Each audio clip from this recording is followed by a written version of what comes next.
The Order of Sen-Taur is a not-for-profit religious educational organization of spiritual enlightenment. Students and practitioners alike can, in freedom, learn traditional and alternative ways and belief systems. They can cooperate amongst each other and practice these ways in groups, congregations, covens, or solitarily.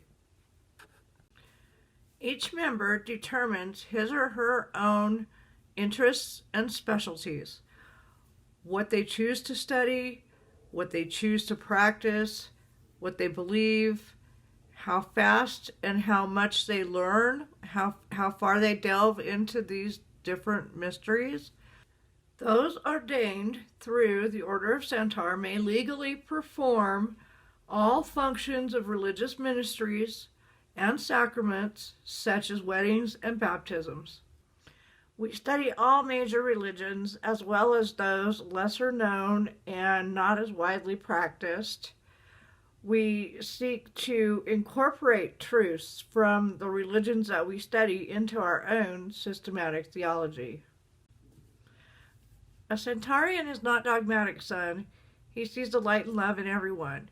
He knows that every church of God is true, and synagogue and mosque and temple too. He reveres the cross and what it means, mother and son called Nazarenes. At a Buddhist shrine, he too will bow his head. He has respect for what Confucius said. A Hindu Gita he will understand. To a Taoist, he will lend a helping hand. His motto for this earth and men thereof is brotherhood respects a brother's love. By Reverend M.N. Antone Wood, one of the founding members of the Order of Sen-Taur. I want to give you a little bit of background into the Order of Sen-Taur. I'm not going to bore you with a whole lot of history, but the sooner we can get through the background, the better, faster we can get on to topics of more interest to everybody. In 1972, a group of friends got together in the Pacific Northwest to establish a common belief system among themselves that they could practice together. Most were pagans, some were interested in other mystical traditions such as the Golden Dawn, ceremonial magic, and so forth. Having come out of the hippie days and into the 70s, they kept their beliefs and practices mostly secret. This group of friends came together to form a new, non-dogmatic tradition that was organized better than the dispersed group of friends that they started out being. They conceived and founded the Order of Sen-Taur and began to establish the legality of the order. They registered under the umbrella of the Universal Life Church, which believes in religious freedom and the common dignity of all people. Alternative religions, such as Wicca and other nature religions, have been largely regarded with suspicion and were viewed as devil worship. These views from society, handed down over the centuries, had not gone away. Even in the 70s and early 80s, it was still very prevalent in mainstream society. These groups were things to be avoided at all costs. It was known that they were out there, but try and find them. That was a nearly impossible feat. They didn't advertise. They basically got new members, if they were taking in new members at all, through word of mouth. If you wanted to find one, there were very few publications on Wicca.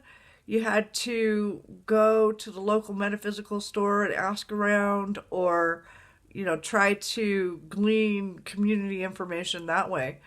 It was very difficult to find them. The Order of Sen-Taur was one of many groups that came to light in the early 1970s to dispel the myths surrounding their beliefs and let the world know what the truth was about their way of life. In 1973, a call went out among these secret societies for prominent members to come forward that a council was to be formed. Later, this was known as the Council of American Witches, The council's sole purpose was to establish a set of common principles that all who followed this path believed. They met only one time in 1974 and just long enough to establish a set of 13 tenets. Then they all dispersed and went back to their covens and communities. From 1974 on, many pagan, neo-pagan, and Wiccan communities came into the light, whether they had already been formed and established or they were newly forming. They were growing in numbers and in their spiritual beliefs. In 1978, the Department of the Army put into the Chaplain's Handbook a whole section devoted to nothing but Wicca, paganism, and alternative ways of life. As time progressed, these alternative belief systems and traditions were becoming better known in the mainstream. The untruths and the myths about them were being dispelled. And during this time, the membership of the Order of Sen-Taur fluctuated and mostly was dispersed. The founders eventually settled in the Wasatch Front, put out a newspaper ad that I answered. Answering that ad changed my life.